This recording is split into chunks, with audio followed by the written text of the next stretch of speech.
हम्म देखो बेटा, not for profit organisation, not for profit organisation. Basically इस चैप्टर में हम लोग जो नॉट फॉर प्रॉफिट ऑर्गेनाइजेशंस होते हैं वो अपने फाइनेंशियल स्टेटमेंट्स में क्या क्या तैयार करते हैं, कैसे कैसे तैयार करते हैं, क्या क्या उनके स्पेसिफिक आइटम्स होते हैं, उनका अकाउंटिंग ट्रीटमेंट क्या होता है बेटा, वो पढ़ने वाले हैं। ठीक है, देखिए हम लोग ने जब सोल प्रोप्राइटर जो इलस अपना जो चैप्टर नंबर 7 था, unit number 1, unit number 2, final accounts of non manufacturing और फाइनल अकाउंट्स ऑफ मैन्युफैक्चरिंग के जो अकाउंट अपन ने बनाए थे, उसमें हम लोगों ने ट्रेडिंग अकाउंट बनाया था, प्रॉफिट एंड लॉस अकाउंट बनाया था। पहले जीपी और ग्रॉस लॉस या एनपी और नेट लॉस निकालकर अपन ने बैलेंस शीट बनाई थी। एक पार्टनरशिप फॉर्म हो, चाहे सोल प्रोप्राइटरशिप बिजनेस हो या चाहे कोई कंपनी हो, इन सब का कॉमन ऑब्जेक्टिव क्या है? To make the profit, to earn the profit. लेकिन ऐसी भी कुछ संस्थाएं होती हैं जिनका मेन ऑब्जेक्टिव प्रॉफिट ना कमाकर अपने मेंबर्स को सर्विसेज देना या समाज को एज ए सोसाइटी को अपनी सर्विसेज देना। ऐसे ऑर्गेनाइजेशन को अपन नाम देते हैं नॉट फॉर प्रॉफिट ऑर्गेनाइजेशन। बात समझ में आ गई? अब हम लोग इसका चैप्टर क्यों पढ़ते हैं सर? बेटा एक बात बताइए ना, हम सब लोग चार्टर्ड अकाउंटेंट बन गए, आप लोग बहुत अच्छे अच्छे पोस्ट मिल गई, सब लोगों का 5-5 करोड़ रुपए का क्या लग गया, पैकेज लग गया। अब आप लोग इमोशनल भी हैं और आप लोग अपने जो इनकम में से कुछ हिस्सा सर्विसेज, गवर्नमेंट, अपना जो समाज है उसके लिए भी क्या करना चाहते हैं, खर्च करना चाहते हैं।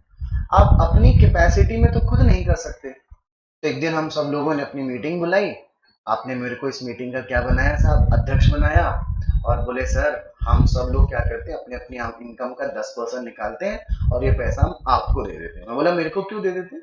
बोले खुश होने की जरूरत नहीं है, ये पैसे आपके पास नहीं आ रहे हैं, हम आपको जिम्मेदारी दे रहे हैं कि हम एक ऐसा ऑर्गेनाइजेशन बना रहे हैं जिसमें गरीब बच्चों को पढ़ाया जाएगा, उनकी स्वास्थ्य की जो भी समस्याएं होंगी वो ठीक की जाएगी और उनको ठीक ठाक बना दिया जाएगा पढ़ा लिखा के। मैंने कहा इसका मतलब हम लोग स्कूल चलाना चाहते हैं। बोले स्कूल भी और कॉलेज भी। मैंने कहा ओके ठीक है। अब इस ऑर्गेनाइजेशन का हमारा बेसिक पर्पस अपन सबको समझ में आ गया कि हम लोग समाज की सेवा करना चाहते हैं। We want to provide our social service to the welfare of the whatever the society जो भी है उसके लिए। अब आपने मुझे पैसे दे दिए, मैंने मेरी तरफ से कंट्रीब्यूशन दे दिया। अब ये पैसे मेरे नहीं है, ये पैसे हम सबके हैं।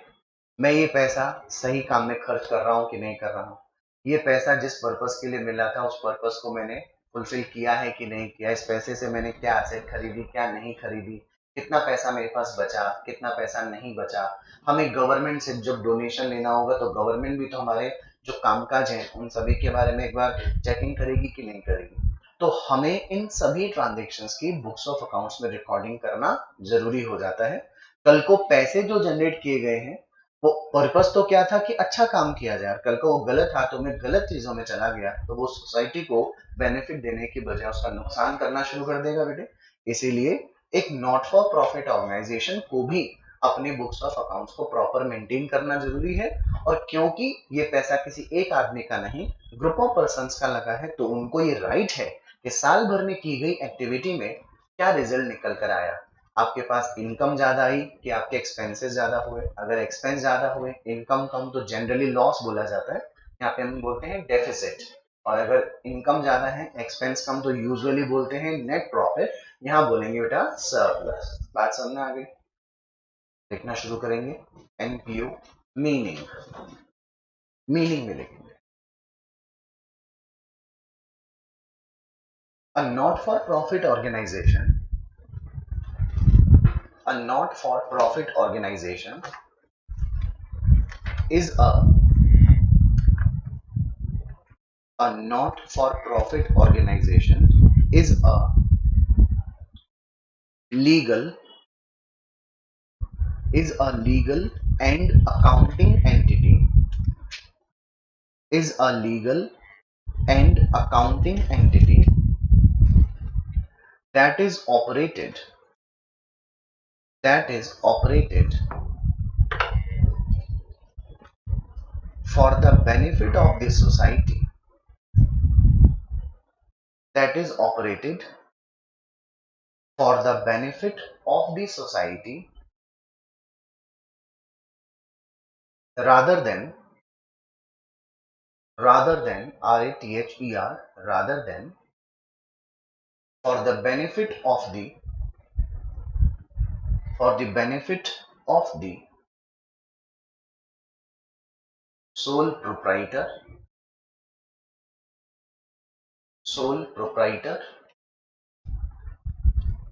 comma, partners, of the firm,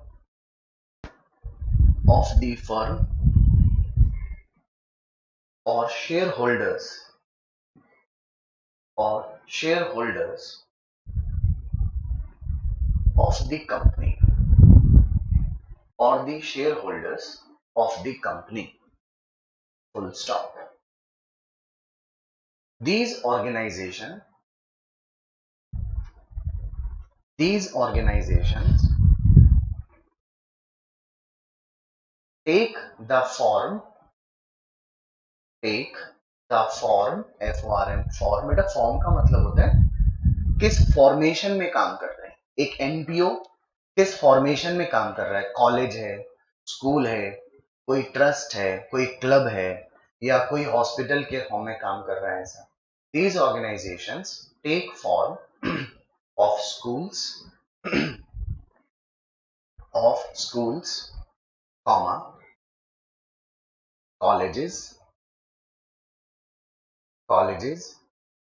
comma, clubs, comma, hospitals, comma, religious institutions,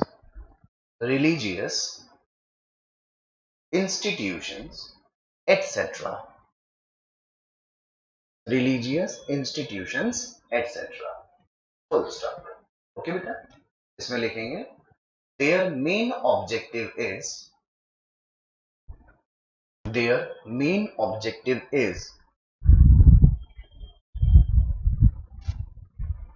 to render the services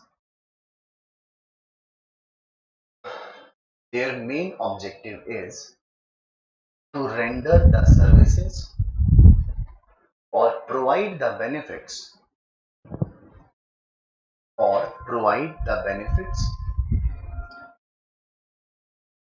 to its member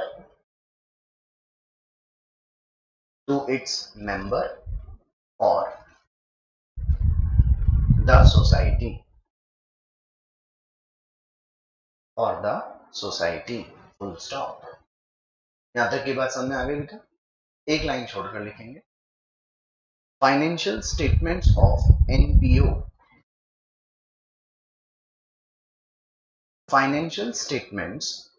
of NPO, लिखो बेटा इसमें these organizations, कैश करके लिखना, these organizations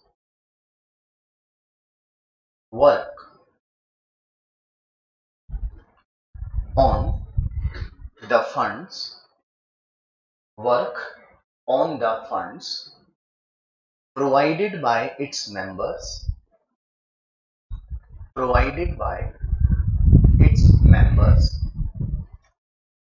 or public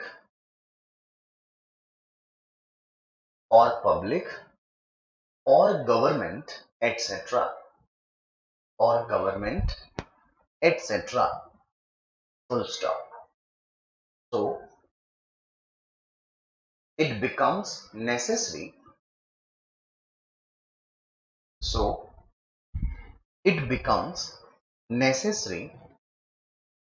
to maintain the records.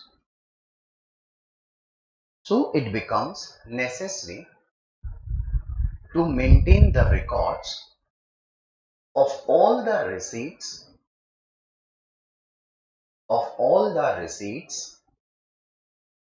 and payments during the accounting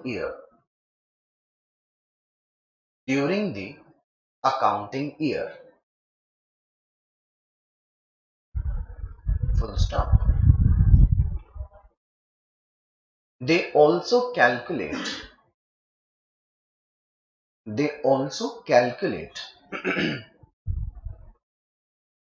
the net result. They also calculate the net result of their activities of their activities during the year,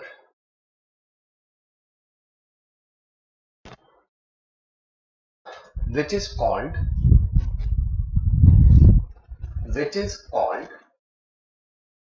surplus और deficit. Full stop. बेटा मैंने ऊपर वाला जो paragraph लिखवाया था उसमें तो रिसीट एंड पेमेंट की चर्चा हो गई, नीचे देखिए किसकी चर्चा हो गई, इनकम एंड एक्सपेंडिचर की। पहले वाला जो पैराग्राफ में रिसीट एंड पेमेंट की बात हो गई, दूसरे में इनकम एंड एक्सपेंस की। और क्योंकि ऑर्गेनाइजेशन के पास पैसे आ रहे हैं तो एसेट भी क्रिएट हो रही है और कोई ऑब्लिगेशन भी हो रहा है तो लायबिलिटी भी क्रिएट हो रही है, तो इनको क्या बनानी पड़ती है, balance sheet. In the financial statements,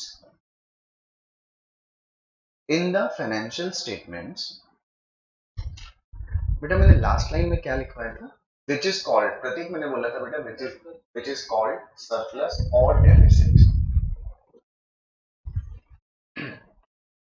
In the financial statement, following are prepared.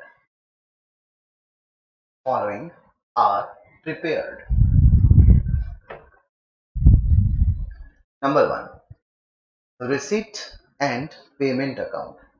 RECEIPT, receipt and payment account. इसे रिसिप्ट भी बोल सकते हैं और रिसीट भी बोल सकते हैं। रिसिप्ट और रिसीट एक ही बात है। पी को साइलेंट कर दिया। Receipt and payment account. Number 2, income and expenditure account. Receipt and payment account, second income and expenditure account, and third one will be balance sheet. Third कौन सी हो जाएगी बेटा, बैलेंस शीट। चलिए लिखिए number 1। What is number 1, receipt and payment account. लिखो बेटा। एक बात बताइए तो, रिसीट का मतलब पैसा आना, पेमेंट का मतलब पैसा जाना। पूरे साल भर में बहुत सारे सोर्सेज होंगे जहां से पैसा आया होगा और बहुत सारे एरिया ऐसे होंगे जहां पर से आया हुआ पैसा चला गया होगा। साल के एंड में समरी बनाई जाएगी कि इन इन सोर्सेज से पूरे 12 महीने में इतना इतना पैसा आया। जैसे कि ऑर्गेनाइजेशन को अपने मेंबर से सब्सक्रिप्शन मिलता है अपनी मेंबरशिप को मेंटेन करने के लिए, गवर्नमेंट से या ग्रुप ऑफ मेंबर से डोनेशन मिलता है। तो जहां जहां से पैसा आ रहा है उन सबको अपन ने साल भर में प्रॉपर रिकॉर्ड किया होगा in the name of cash book, और जहां जहां पैसा गया होगा वहां पे अपन ने पेमेंट में रिकॉर्ड किया होगा in the name of cash book. तो रिसीट एंड पेमेंट अकाउंट जो है वो समरी ऑफ कैश बुक है कि जो जो सोर्सेस थे कुल मिलाकर सब्सक्रिप्शन पूरे 12 महीने अगर हर महीने इक्वल मिला होगा तो पूरे साल भर में कितने रुपए का सब्सक्रिप्शन मिला उसकी समरी बनाकर सब्सक्रिप्शन का हेड दे दिया अपन ने। पूरे साल भर में हमारे यहाँ पे जो एम्प्लॉय जिनको अपन ने एम्प्लॉयमेंट पे रखा था उनको अपन ने 12 महीने में 10 एम्प्लॉय को इतनी इतनी सैलरी दी होगी 12 दफा। पूरे साल भर में कितनी सैलरी दी उसका पेमेंट में अपन लोग डाल देंगे कि इतने रुपए की पेमेंट अपन ने दी। हमने पीरियोडिकल्स इतने मंगवाए थे, इस पे इतना पैसा खर्च हो गया, इन पीरियोडिकल को बेचकर हमारे को पैसा रियलाइज हो गया, इतना पैसा आ गया। तो इन सब की रिकॉर्डिंग तो कहां पे हो रखी होगी, कैश बुक में। लेकिन इनको समराइज करके नेट में इतना पैसा आया, नेट में इतना पैसा चला गया, इसके लिए क्या बना दिया गया, receipt and payment account. Am I clear बेटा? देखो इसमें this account this account is a summary of cash book.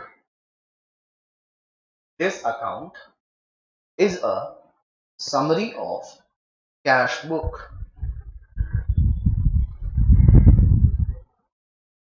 and the nature of this account is and the nature of this account is real account. पैसा आना और पैसे जाने की बात हो रही है ना. ओके एवरीबॉडी, आगे लिखेंगे, कंटिन्यूएशन में लिख लेना. This account shows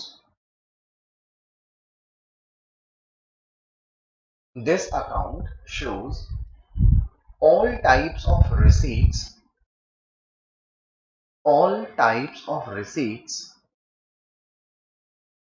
and all types of payment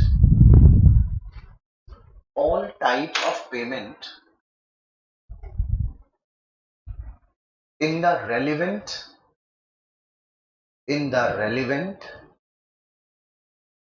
accounting year.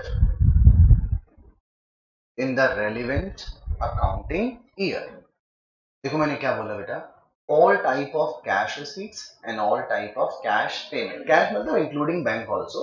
पैसा आना चाहिए, कहीं से भी आओ. पैसा जाना चाहिए, किसी भी पर्पस के लिए गया हो. पैसा आना चाहिए, करंट ईयर में आना चाहिए, पिछले साल का इस साल आया हो, इस साल का इस साल आया हो, आगे आने वाले साल का इस साल हो. हमें किससे मतलब है? रोकड़े से. पैसा आना चाहिए, पैसा जाना चाहिए, किसी भी पर्पस के लिए गया हो. पिछले साल का बकाया इस साल दिया हो, इस साल का आउटस्टैंडिंग इस साल का कोई पेमेंट इस साल में दिया हो, नेक्स्ट ईयर का पेमेंट भी इस साल में कर दिया. हमें तो केवल पैसे जाने से मतलब है, इसलिए इसे receipt account and payment account करते हैं. बात समझ में आ गई? फॉलोइंग इज द फॉर्मेट, लिखो, following is the format of receipt and payment account.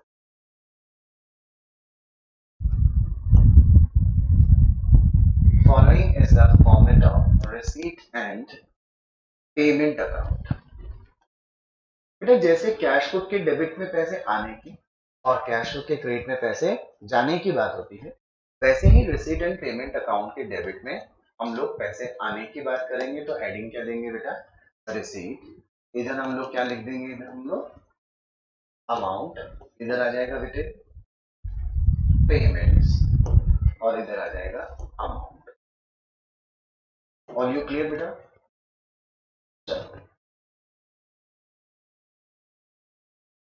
क्योंकि समरी ऑफ कैश बुक है, तो साल भर के बिगनिंग में अगर हमारे पास कुछ पैसे बचे थे, यानी कि ओपनिंग बैलेंस ऑफ कैश और ओपनिंग बैलेंस ऑफ बैंक, उन सब की डिटेल इंफॉर्मेशन इधर की तरफ आ जाएगी बेटा. Okay.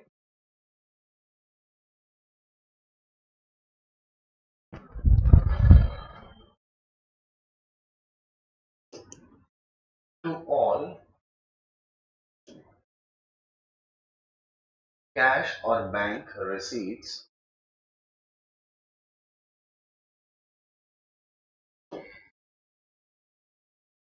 in current year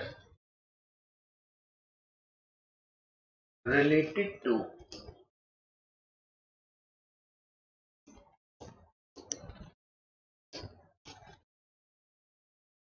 any accounting year. हाँ बेटा क्या लिखे अपन लोग? टू ऑल कैश और bank receipts in current year related to any account. पैसा आना चाहिए, कहीं से भी आना चाहिए. असेट बेचकर आओ, सब्सक्रिप्शन से आओ, डोनेशन से आओ, नॉर्मल डोनेशन से आओ, स्पेसिफिक डोनेशन से आओ, पैसा आना चाहिए, किसी भी साल का आना चाहिए बेटा. ठीक है. अब ये तो हो गई बात पैसे आने की. अब अपन क्रेडिट में क्या लिखेंगे? पैसे जाने. By all cash oblique bank payments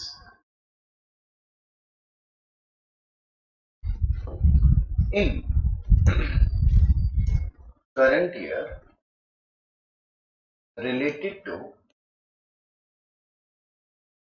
any accounting year. All cash or bank payments in current year related to any accounting year. पैसे जाने से मतलब है चाहे असेट को खरीदने पर जा रहे हो, चाहे बिजनेस के मेंटेनेंस के जो एक्सपेंसेस हैं उनके लिए जा रहे हो, लास्ट ईयर का बकाया इस साल पे कर रहे हो, अगले साल का एडवांस करंट में पे कर रहे हो, या इस साल की रूटीन एक्सपेंस कर रहे हो, सब इधर की तरफ आ जाएंगे. अब डेबिट का टोटल ज्यादा यानी पैसे आने का टोटल ज्यादा और जाने का टोटल कम, तो हमारे पास बैलेंस बचेगा बेटा by balance CB.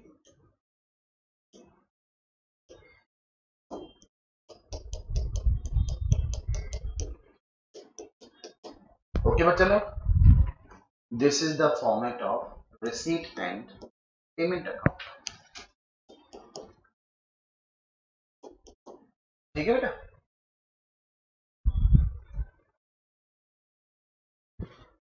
This is your receipt and payment account format.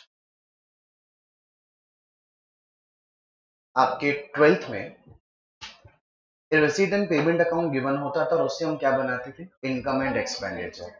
और इनकम एंड एक्सपेंडिचर से रिसीट एंड पेमेंट अकाउंट बनाने को था क्या, शायद शायद शायद नहीं था, एक होगा, शायद एक होगा।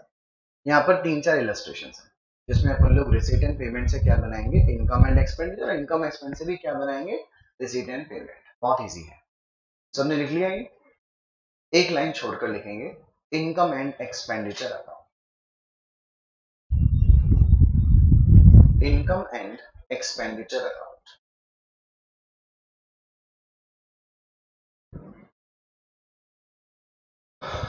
इनकम एंड एक्सपेंडिचर अकाउंट लिखा बेटा, देखो this account is the replica, REPLICA, replica, REPLICA, क्या बोलते हैं इसको, रेप्लिका। रेप्लिका मतलब टू कॉपी जिसे कहते हैं ना। This account is the replica of profit and loss account. This account is the replica of profit and loss account, full stop. अब मैंने जैसे ही बोल दिया रेप्लिका ऑफ P&L अकाउंट तो तुरंत समझ में आ जाएगा कि एक तरफ इनकम्स, एक तरफ एक्सपेंसेस, इनकम का टोटल ज्यादा, एक्सपेंस का टोटल कम, तो वहां प्रॉफिट बोलते हैं, यहाँ सरप्लस, वहां लॉस बोलते हैं, यहाँ डेफिसिट। देखो the nature of such account is nominal account, the nature of such account is nominal account, full stop. बहुत इंपॉर्टेंट बात लिखवा रहा हूं, हालांकि आपको पता है लेकिन एक बार डिस्कस जरूर करेंगे। This account is based on accrual basis of accounting, accrual basis of accounting, full stop।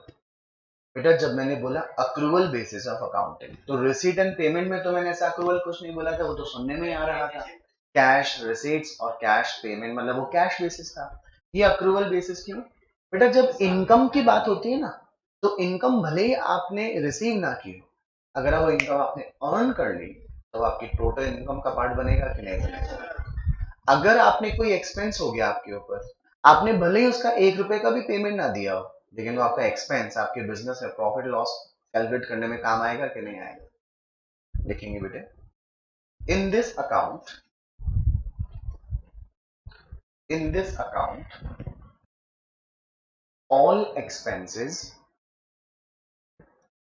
in this account all expenses and incomes, all expenses and incomes are recorded,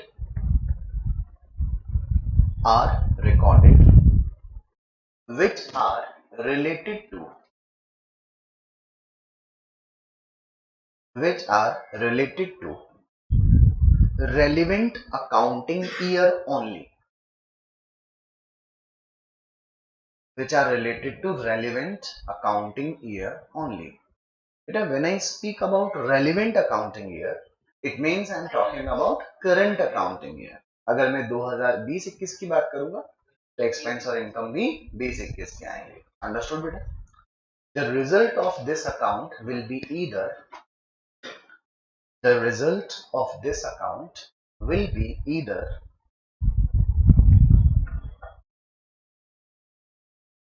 EITHER will be either surplus or deficit. Surplus or deficit. Following is the format of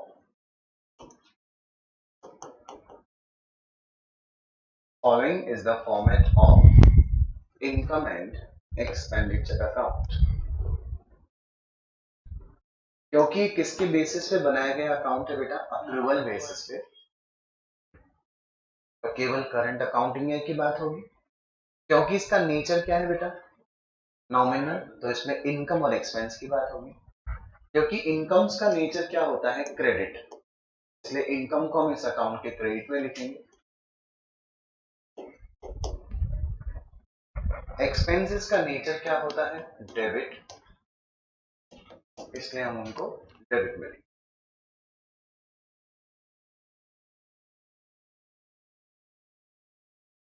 understood? क्या कभी nominal account का कोई opening balance हो सकता है क्या बेटा? कोई क्लोजिंग बैलेंस हो सकता है क्या? नहीं, बैलेंस नहीं हो सकता। वो जो भी आएगा वो नेट रिजल्ट होगा। बैलेंस तो बैलेंस शीट में जाते हैं, यहाँ पे तो बैलेंस शीट में जाने वाला कोई फिगर होगा ही नहीं, वो तो कैपिटल में ट्रांसफर हो जाएगा। या तो प्रॉफिट होगा, मतलब सरप्लस होगा तो कैपिटल में ट्रांसफर करके ऐड कर देंगे कैपिटल में, लॉस होगा तो बैलेंस शीट में कैपिटल में लेस करके दिखा देंगे कैपिटल फंड में से। ठीक है, लिखो पहले इनकम साइड में, by all incomes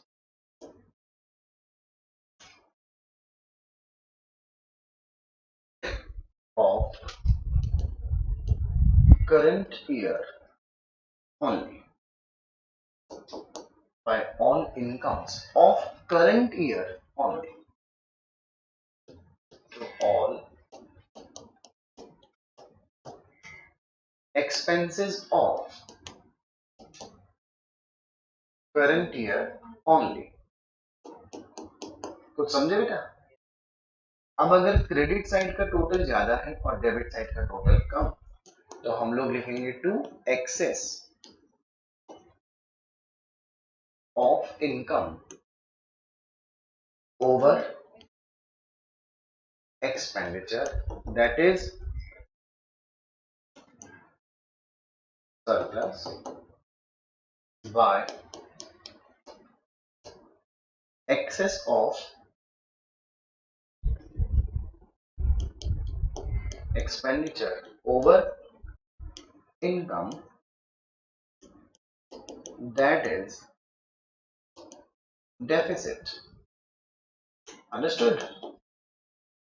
Simple format of income and expenditure। Everybody understood?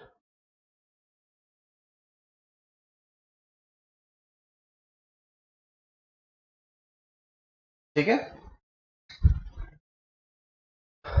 Balance sheet का फॉर्मेट थोड़ी बताओ, असेट्स और लायबिलिटीज। हाँ जी, हाँ, अगर ओपनिंग अगर कैपिटल फंड गिवन है बिगनिंग का तो बनाने की जरूरत नहीं है, और अगर कैपिटल फंड गिवन नहीं है तो फिर बनाना पड़ेगा। देख लिया बेटा? एकदम 2 लाइन छोड़कर एकदम नया टॉपिक लिखेंगे, accounting treatment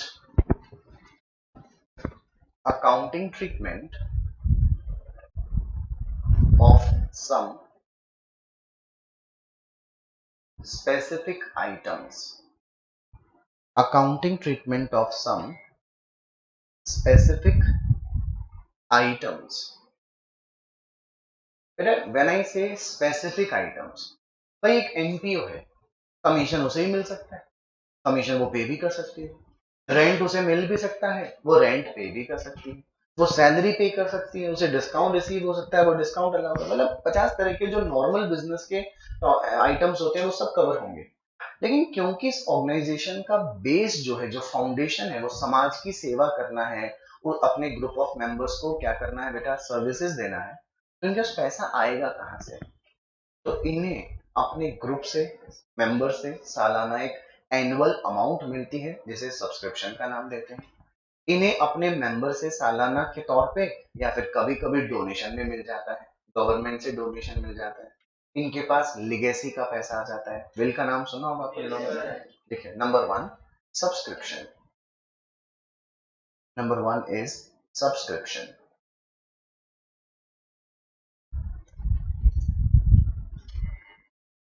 This is the annual contribution. This is the annual contribution made by the members of the organization, made by the member of the organization to keep their membership, to keep their membership alive. Full stop. To keep their membership alive. दोबारा बोल देता हूं। This is the amount, आगे क्या लिखा है? This is the annual contribution made by the member of the organization to keep their membership alive. बेटे आप किसी ऑर्गेनाइजेशन के मेंबर, अब मेंबर बने रहने के लिए आपको हर साल क्या देना पड़ता है? मेंबरशिप के लिए पैसा देने पड़ते हैं, इसे कहते हैं सब्सक्रिप्शन। क्या कहते हैं इसे? सब्सक्रिप्शन। देखो this is a revenue receipt, this is a revenue receipt,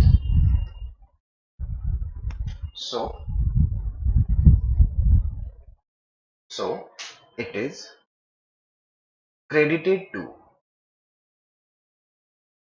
so it is credited to income and expenditure account, so it is credited to income and expenditure account. Full stop. बेटा बात याद रहेगी आपको, एकदम easy point था। Number two लिखेंगे बच्चा लोग, डोनेशन। कुछ याद आया डोनेशन को लेकर? General purpose, special purpose. लिखिए number one, not number one, इसमें लिखेंगे donation can be received by the organization, can be received by the organization from its member,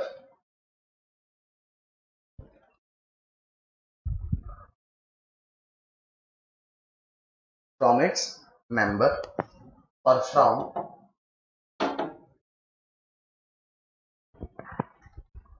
its member or from any other person, from its member or from any other person. Full stop. Donation may be of two types. Donation may be of two types.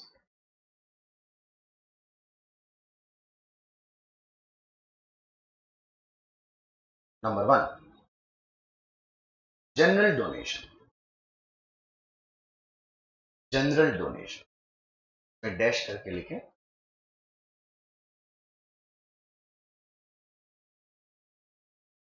the amount of such donation, the amount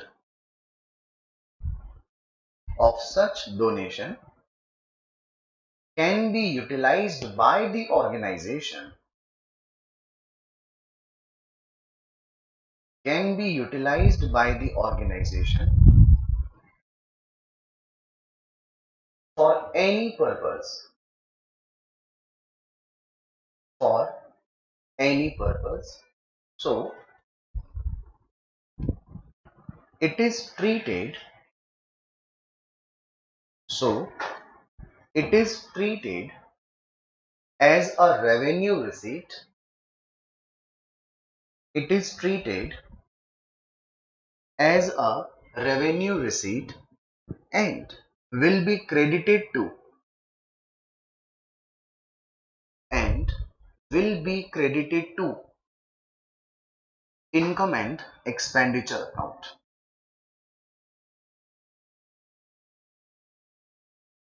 Will be credited to income and expenditure account. देख लिया बच्चा लोग? एक line छोड़कर लिखें specific donation.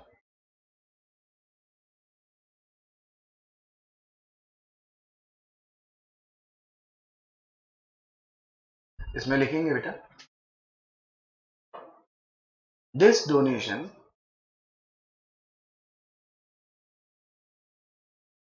is received by the organization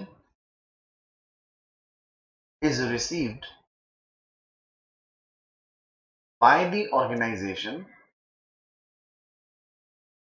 for fulfillment fulfillment of specific objective fulfillment of specific objective so it is treated as a capital receipt it is treated as a capital receipt and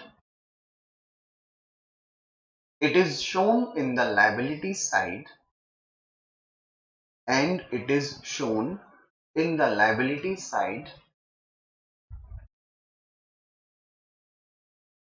of the balance sheet. बेटा for example गर्मियों का time है, भयंकर गर्मी है, एक organisation का कोई मेंबर था, वो हर साल क्या देता है अपने ऑर्गेनाइजेशन को सब्सक्रिप्शन दे ही रहा था। उसने देखा कि यहाँ पे जो बच्चे पढ़ रहे हैं उनके लिए ठंडे पानी की व्यवस्था बहुत ही कम है। उसने क्या किया ऑर्गेनाइजेशन को 50,000 रुपए दे दिए और ये कहा कि आपके यहाँ पर वाटर कूलिंग की व्यवस्था होनी चाहिए, ये 50,000 आप ये 50,000 का पैसा उस वाटर कूलर के ही काम में लिया जा सकता है। कौन सा पर्पस हो गया स्पेसिफिक पर्पस। ये स्पेसिफिक पर्पस की entry receipt and payment account के रिसीट साइड में तो होगी लेकिन इनकम एंड एक्सपेंडिचर में इनकम बन के नहीं जाएगा क्योंकि ये पैसा किस पर्पस के लिए मिला है स्पेशल पर्पस। जैसे ही वो स्पेशल पर्पस आप पूरा कर देंगे स्पेसिफिक फंड क्या हो जाएगा खत्म हो जाएगा, स्पेशल डोनेशन खत्म हो जाएगा। लेकिन अगर आपको यूं ही 50,000 दान दक्षिणा मिल गए, बोले ये लो 50,000 रुपए और बच्चों की व्यवस्था और बच्चों को सर्विसेज देने के लिए काम करो, तो उसके स्कूल की बच्चों की किताबें आ जाएंगी, खाने पीने की चीजें आ जाएंगी, कपड़े लत्ते आ जाएंगे, बैग्स आ जाएंगे और कोई खेलकूद के मटेरियल्स आ जाएंगे। वो पैसा किसी भी पर्पस में काम आ रहा था। ये कौन सा हो गया जनरल पर्पस डोनेशन। उसे रिसीट कैपिटल रिसीट की बजाय क्या मानते हैं revenue receipt, income and expenditure में इनकम मानते हुए क्रेडिट कर देंगे। All clear everybody. Number third लिखो एंट्रेंस फीस। एंट्रेंस फीस बेटा एंट्रेंस फीस को हम लोग ना मेंबरशिप फीस का भी नाम दे सकते हैं, है ना। ये जो एंट्रेंस फीस होती है इसको आपने 12th क्लास में क्या पढ़ा हुआ है, आपने तो एंट्रेंस फीस को एक रेवेन्यू रिसीट माना हुआ है बेटा और इसे इनकम एंड एक्सपेंडिचर में ट्रांसफर करना सीखा हुआ है ना। लेकिन आईसीआई मॉड्यूल में और आईसीआई ने इसको रेवेन्यू रिसीट नहीं माना है, कैपिटल रिसीट माना है। लेकिन जैसा ऑर्गेनाइजेशन की पॉलिसी होती है कुछ पढ़ा होगा, कैपिटलाइज मानना है तो कैपिटलाइज कर लेंगे, कैपिटल फंड में ऐड कर देंगे, इतना परसेंट रेवेन्यू मानना इतना परसेंट कैपिटल, वो वैसा कर लें। लिखो this is treated as a capital receipt. This is treated as a capital receipt. Hence it is credited to capital fund. Hence it is credited to capital fund. But if there is a certain policy, but if there is a certain policy of the organization,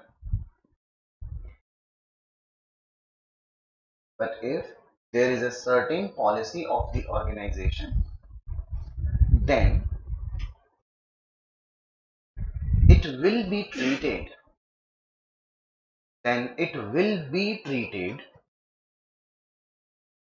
accordingly. Then it will be treated accordingly. मतलब बोल दे 50% क्या करेंगे, capitalise, 50% को क्या मानेंगे, revenue. तो जैसा कहेगा वैसा करेंगे। ठीक है बेटा, कितने पॉइंट लिखवाए आपको मैंने, 3। फोर्थ लिखो फटाफट, life membership fees. Life membership fees बेटा, एंट्रेंस फीस तो क्या होता है, एक मेंबर जब एंट्री ले रहा होता है तो कुछ ऑर्गेनाइजेशन तो वन टाइम पैसा ले लेते हैं, कुछ हर साल पैसा लेते रहते हैं। लाइफ मेंबरशिप का मतलब होता है कि एक मेंबर ये कहता है आप तो ये बताओ कि जब तक मैं जिंदा रहूंगा मैं इस ऑर्गेनाइजेशन का क्या बना रहूंगा, मेंबर। मेरे को तो बताओ मुझे वन टाइम कितना पैसा देना है। ऑर्गेनाइजेशन कहता है अच्छा, बोले हाँ इतना पैसा दे दो। तो इतना पैसा जो आया वो किसी एक अकाउंटिंग ईयर में तो आएगा, लेकिन क्या उसका रिलेशन किसी एक अकाउंटिंग ईयर से होगा क्या। तो जब उसका रिलेशन किसी एक अकाउंटिंग ईयर से नहीं है तो उसे इनकम नहीं मान सकते, उसे कैपिटलाइज करते हुए कैपिटल फंड में या फिर बैलेंस शीट में अलग से लिखो। अंडरस्टूड, लिखो, this is treated as a capital receipt. This is treated as a capital receipt and will be shown and will be shown in the liabilities side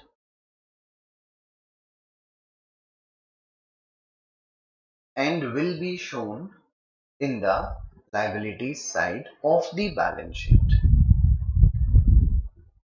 हालांकि बेटे आपके सीए फाउंडेशन के level तक तो लाइफ मेंबरशिप फीस को treat करने का कोई स्पेशल क्वेश्चन है ही नहीं, लेकिन फिर भी जैसे एंट्रेंस फीस के लिए अगर कुछ स्पेसिफिकली पॉलिसी बनाई गई हो, अगर वैसे ही पॉलिसी किसके लिए बनी हुई है, लाइफ मेंबरशिप फीस, तो उसका भी ट्रीटमेंट जैसा क्वेश्चन में बोलता है वैसा करना पड़ेगा। हालांकि एक भी क्वेश्चन नहीं एंट्रेंस फीस के तो है, लाइफ मेंबरशिप फीस के नहीं है। बोलेगा तो रिसीट साइड में जाएगा और बाकी का लाइबिलिटी साइड में चला जाएगा बैलेंस शीट।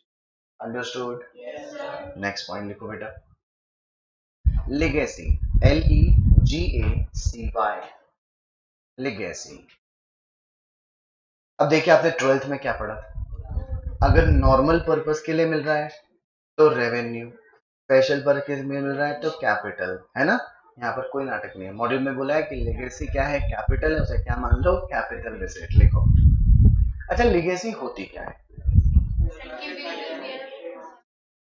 करेक्ट, जब कोई आदमी अपने मरने से पहले अपनी प्रॉपर्टी की कोई जायदाद बनाकर, जायदाद का कोई वो एक विल बना के चला जाता है, वसीयत बना के जाता है, तो वसीयत में, विल में अगर वो लिख दे कि मेरी इस जायदाद का ये इतना इतना परसेंट इस ऑर्गेनाइजेशन को मैं दान करके जाना चाहता हूँ, तो फिर लीगली उसकी इस वसीयत का ये पैसा जो है उस ऑर्गेनाइजेशन को ही रिसीव होता है, जिसे लीगेसी कहते हैं। ठीक है, लिखो, this is treated as a capital receipt.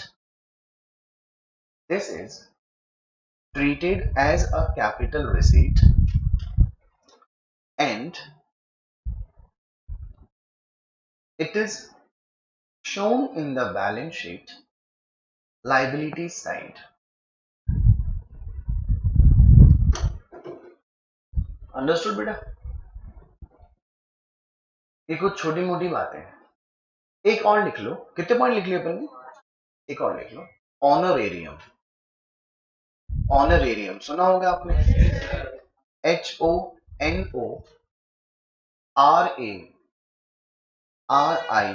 HONORARIUM, honorarium.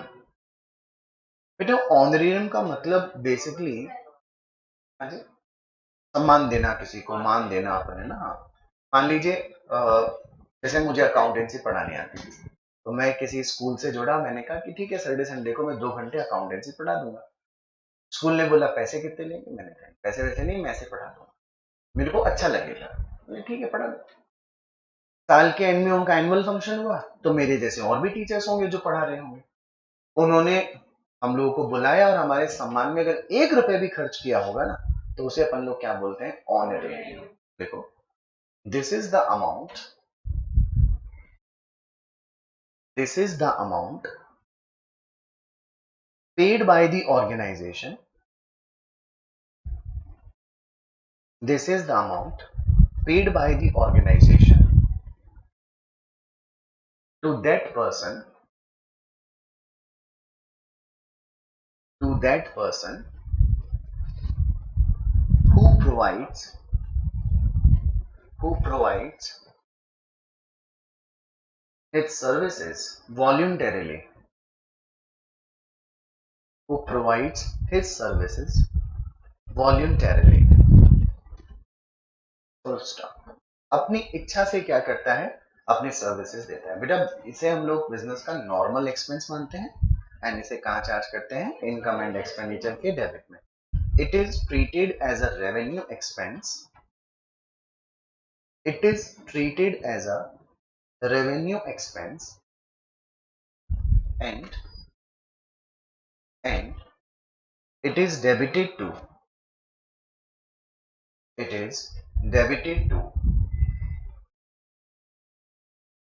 income and expenditure account। it is debited to income and expenditure account, full stop। हालांकि बेटा और भी सारी बातें होती हैं, फिलहाल अपन को इतनी पढ़ी, बाकी जैसे जैसे हम क्वेश्चन करते जाएंगे छोटी छोटी बातें और भी होंगी, वो अपन एज पर क्वेश्चन डिस्कस कर लेंगे। अब मुझे एक बात बताओ, किसी ऑर्गेनाइजेशन में बहुत सारे मेंबर हो सकते हैं कि नहीं हो सकते?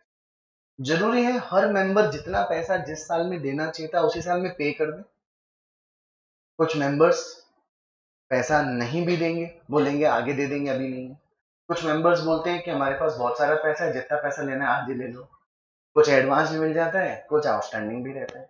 उसी तरीके से हमारी ऑर्गेनाइजेशन में एम्प्लॉइज भी होते हैं, क्योंकि एनपीओ में कभी पैसे ज्यादा रहते हैं, कभी पैसे कम रहते हैं, तो कुछ एम्प्लॉइज की सैलरी आउटस्टैंडिंग भी रह जाती है, कुछ एम्प्लॉइज को सैलरी का पेमेंट एडवांस भी चला जाता है। तो हम लोग जब इनकम एंड एक्सपेंडिचर बनाएंगे रिसीट एंड पेमेंट अकाउंट से, तो इनकम और एक्सपेंसेस की रिकॉर्डिंग अक्रूवल बेसिस पे होगी या कैश बेसिस पे होगी? अक्रूवल। खाली करंट ईयर की इनकम पता करने और करंट ईयर का एक्सपेंस, हमें इस बात से फर्क नहीं पड़ता हमने प्रीवियस ईयर में दिया था या इस साल में दिया था या फिर अगले साल का इस साल में दिया, हमें तो फर्क पड़ता है कि हमारा एक्सपेंस कितना है। ठीक है, लिखिए एक लाइन छोड़कर लिखेंगे, statement of calculation of income to be credited to income and expenditure account।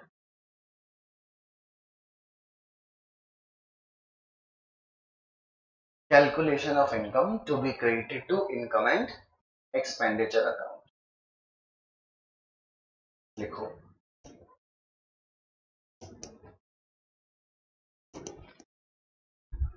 amount received in current year, amount received in current year। दो बातें ऐड कर दीजिए, दो बातें लेस कर दीजिए। Outstanding income of current year, ऐसा इनकम जो अपना है तो करंट ईयर का, लेकिन अभी तक अपने को रिसीव नहीं हुआ। And advance received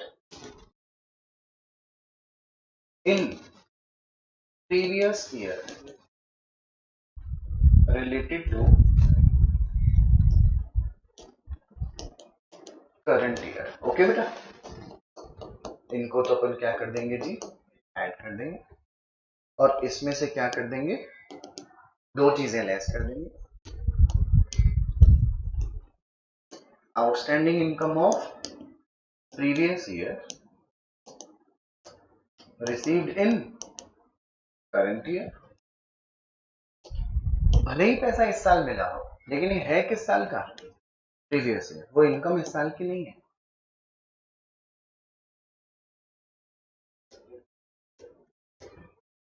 Advance received in current year which is related to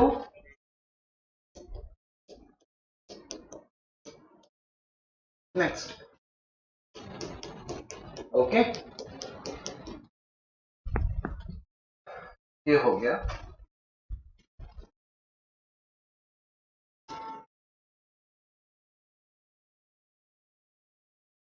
amount to be transfer to income and expenditure account. अच्छा बेटा यही फॉर्म है एक्सपेंस की कैलकुलेशन में भी काम आ सकता है क्या? सारी बातें चेंज हो जाएगी। यहाँ पे एक सेकंड सुन ले खाली, यहाँ पर अपन लोग स्टेटमेंट का नाम क्या हो जाएगा एक बार सुन ले। Statement of calculation of expense to be debited to income. अब यहाँ पे क्या लिखा, amount received in current year, वहां लिखेंगे amount paid in current year. अब जो एक्सपेंस करंट ईयर का है लेकिन अनपेड है वो ऐड हो जाएगा। प्रीपेड इन लास्ट ईयर, पिछले साल में पेमेंट किया था जिसका रिलेशन करंट ईयर से था, वो इस साल का खर्चा मन के ऐड हो जाएगा। इस साल में पिछले साल का बाकी पे किया हो तो वो एक्सपेंस भले ही पे अपन ने करंट ईयर में किया लेकिन इस साल का है नहीं, क्या कर देंगे लेस। और हमने करंट ईयर में अगले साल का पेमेंट कर दिया, वो इस साल का खर्चा नहीं है, वो किस साल का है, नेक्स्ट ईयर, भले ही पैसा दे दिया हो और वो इसमें इंक्लूडेड था तो लेस कर दिया जाएगा। इसे नोट कर लो। दो क्वेश्चन कर, दो नहीं एक कर, टाइम बचेगा दूसरा कर।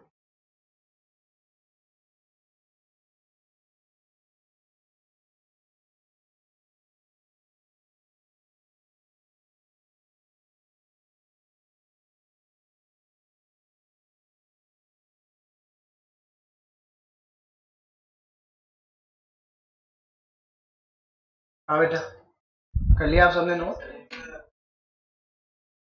एक बार इलस्ट्रेशन नंबर सेकंड देखिए।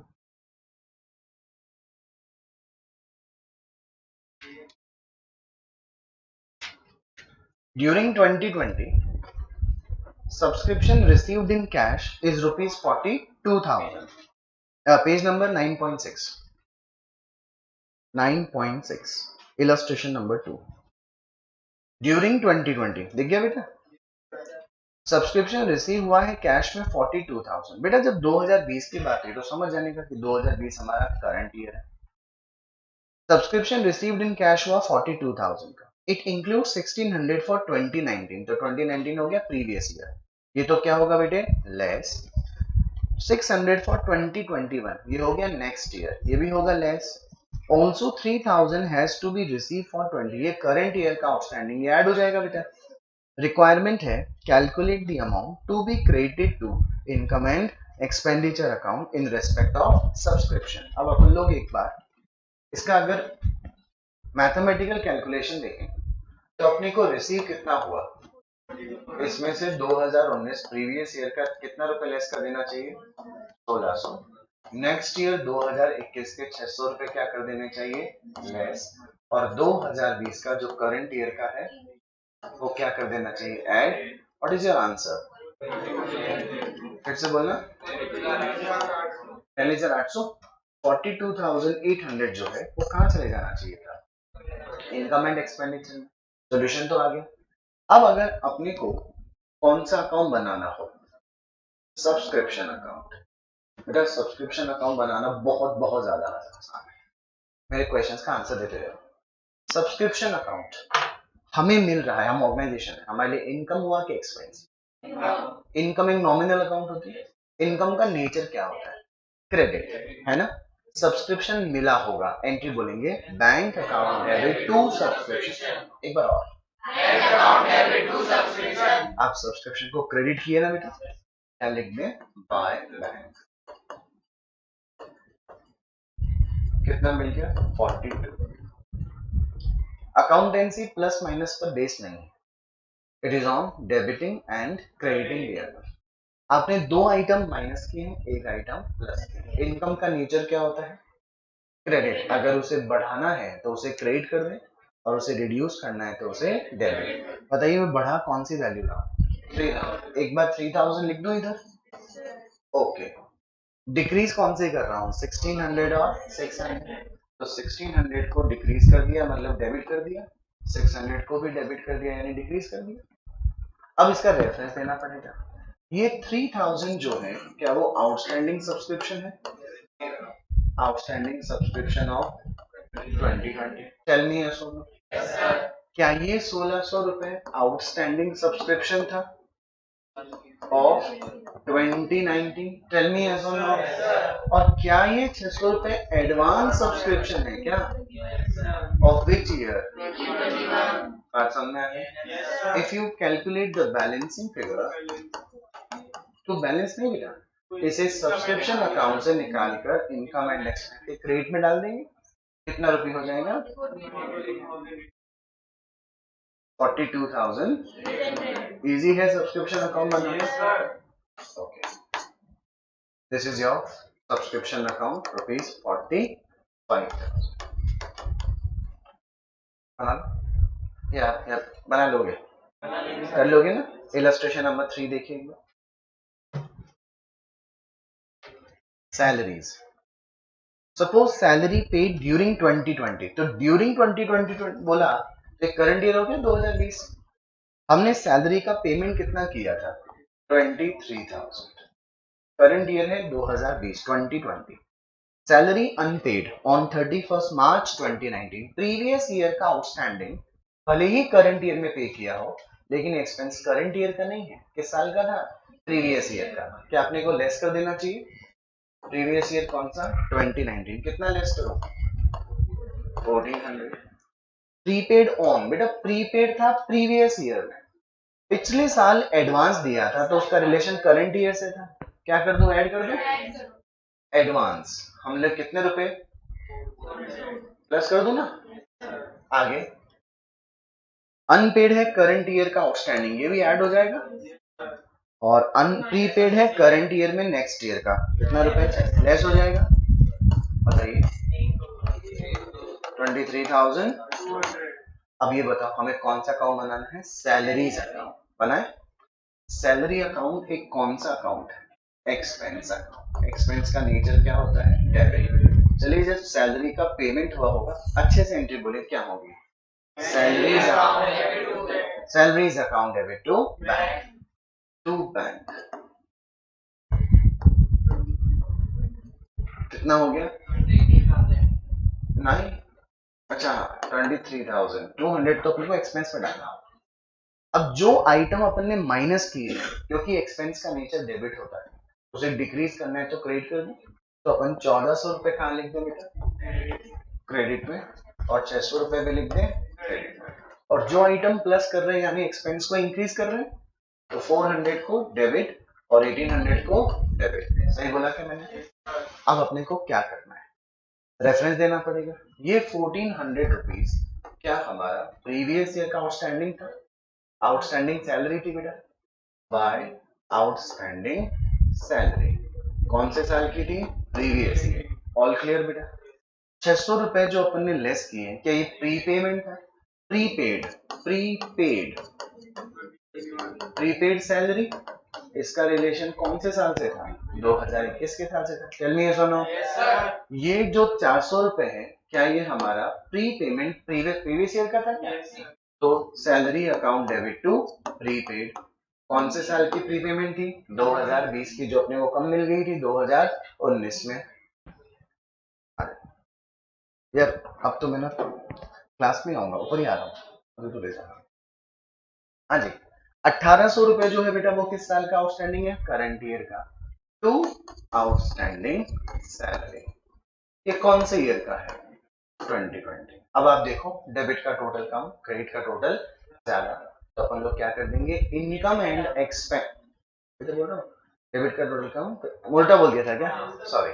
डेबिट का टोटल ज्यादा, क्रेडिट का टोटल कम, तो सैलरी अकाउंट को तो क्रेडिट कर देंगे by transferring its balance to the debit of income and expenditure। फटाफट से बोलो, income and expenditure account debit to salary।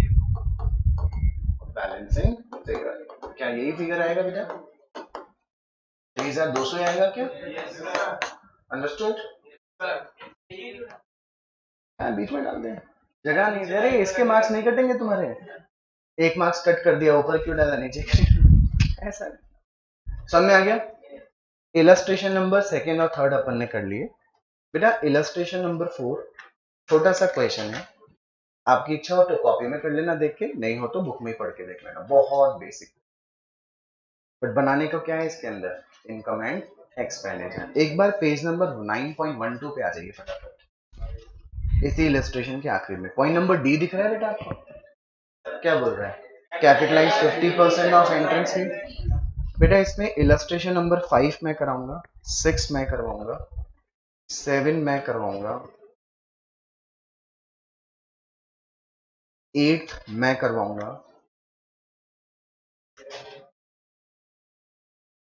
9th आपको करना है। टिक लगा ले, इलस्ट्रेशन नो होमवर्क लिखवाया था। 4, 9th, 10th मुझे करवाना है, 11th भी मुझे करवाना है, 12th भी मैं ही कराऊंगा, प्रैक्टिकल क्वेश्चन नंबर 1 भी मैं ही कराऊंगा, प्रैक्टिकल क्वेश्चन नंबर 2 भी हम क्लास में ही करेंगे, 3rd भी हम क्लास में करेंगे। सिर्फ आपको कितने होमवर्क दिया मैं? 2। बाकी के हम सारे क्वेश्चन कहाँ करेंगे? क्लास में। बट 2 आपको करने, आप कर लीजिएगा, ठीक है बेटा? चलो कर लेते हैं। सारी कसर निकाल दी मैंने तुम्हारी कंपनी और डिवेंचर से।